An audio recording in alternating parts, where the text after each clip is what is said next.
Welcome into the second Cowboys Report video today. Unfortunately, this one doesn't bring good news. Gerald McCoy has been confirmed out for the season by Stephen Jones. Not an ACL as was originally feared. Instead, it is a ruptured right quad. So McCoy will need surgery, and he will be out for the rest of the year. He will not be coming back. There's not going to be an IR to return. His season is simply over. Before it even really gets going, this was the first day in pads. Antwaun Woods kind of stepped on McCoy's foot. He went down awkwardly. As a result, his season is now over. And it's a significant loss for the Dallas Cowboys. Now, Dontari Poe, by the way, still on the PUP list. I guess he becomes DT1. So on this video, look, we're going to take a look at some potential replacements for Gerald McCoy, both internally, some of the names you see right there, and externally as well. McCoy's loss is significant. He was supposed to step in and be probably the leading snap getter at defensive tackle. He was supposed to thrive in that three-tech role that we've seen him have immense success in the past in the NFL, and that's not going to happen. So his loss, plain and simply, it just sucks. But we will now look ahead to the season. Namely, who do you want to replace Gerald McCoy? I've got some names coming up. Before we get to that, if you get hit with the ad break here on YouTube, scroll on down and reply which player or players, if you want to go multiple, you want the Cowboys to replace Gerald McCoy with. We're going to start externally with, I think, going to be a very popular name in the comments. That is Damon Snacks Harrison. This has been the popular name I've seen in the comments, I've seen on my Twitter, I've seen everywhere. The problem with Harrison is that although he and Gerald McCoy are both defensive tackles, they play very different roles. Damon Harrison is much more like Dontari Poe and much more like Antwaun Woods. Those two guys, and Harrison for three of them, those are run stoppers. Those are one techniques. Those are players whose job it's not to get downfield or get upfield, I should say, and get sacks on the quarterback. It's their job to stop the run. So you can't just sign Damon Harrison and start him for all three downs. Now, you could do it on first down. You could, if you have concerns about Dontari Poe coming back from his injury, then okay, I'm still on board with signing Harrison.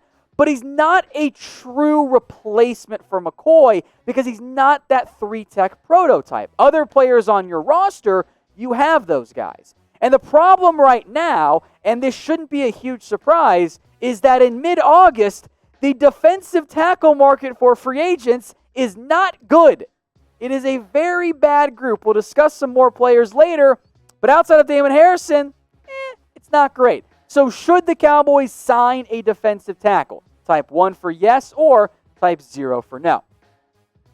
So internally, I'm going to look at Tyrone Crawford, who, as you guys know, has played plenty of defensive tackle in the past. And when camp opened up, by the way, and when Crawford came off the PUP list, he was working at defensive tackle alongside Gerald McCoy because, remember, Poe is still out. He can play both. He's expensive, make no mistake about it, but the team values him.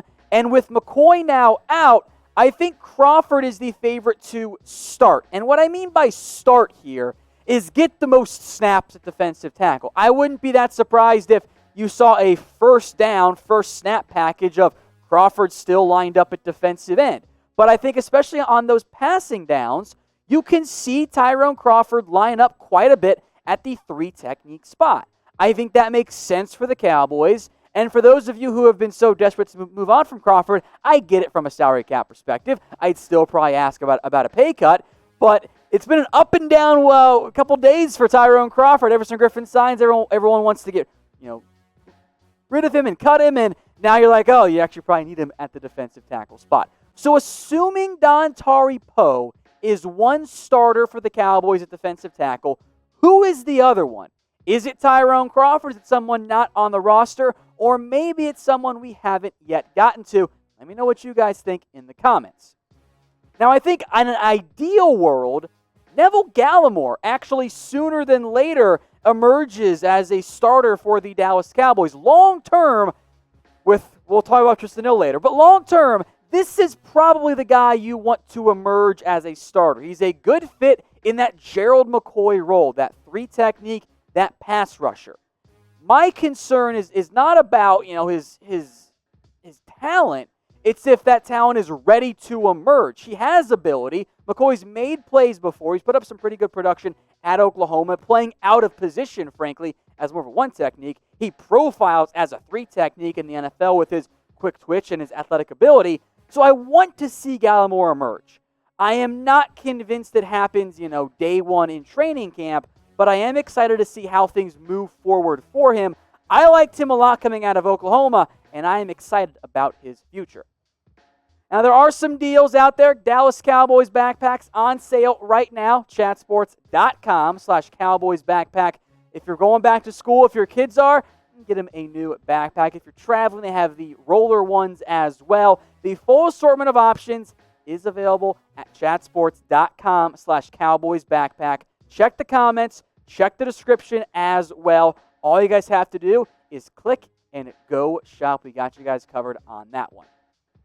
Let's move now to Tristan Hill, who, again, much like Gallimore, the prototypical three techs for this team. He was a bust last year. There is no way around it. And I do suspect that McCoy's injury might just get Tristan Hill a roster spot on this team after all. This is an opportunity for Hill. He and especially Neville Gallimore, both of them are young. In fact, Tristan Hill is actually younger than Neville Gallimore is. We often forget that. This is their opportunities, or their opportunity, I should say, to emerge as the young defensive tackle piece for the long term. They'll give Tristan Hill a shot, the Cowboys will. I hope he takes advantage of it, but I'm going to bet on Neville Gallimore before I bet on Hill right now. One dark horse name that maybe you didn't think of. How about Aldon Smith? Now, I'm not saying full-time Aldon Smith moves to defensive tackle. No. But on passing downs, if you want to find a way to get DeMarcus Lawrence, Everson Griffin, and Aldon Smith on the field at the same time, well, maybe you use the lanky and long Aldon Smith in a similar fashion as you used David Irving. Different staff, but similar builds to an extent. Aldon Smith is listed at 265.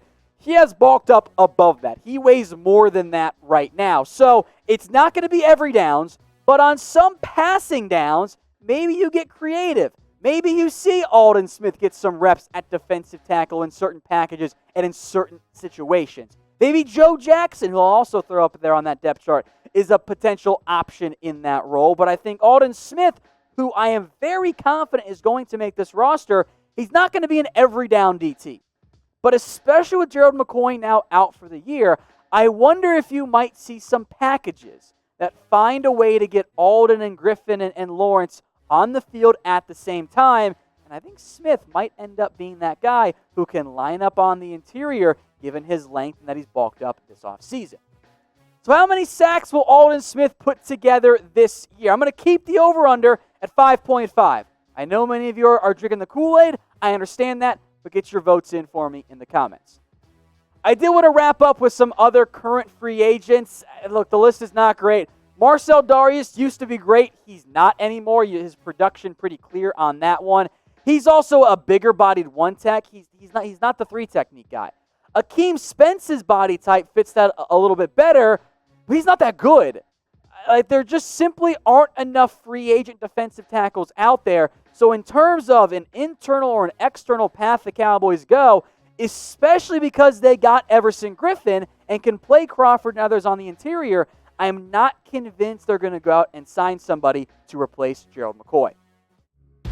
Hey Cowboys fans, thanks for watching the Cowboys Report. If you haven't already, click right here to subscribe to our channel for all the best Cowboys coverage on the internet. That's news, rumors, highlights, mailbags, film studies, and a whole lot more. And I'm making your lives a little bit easier as well with the next Cowboys Report video right here.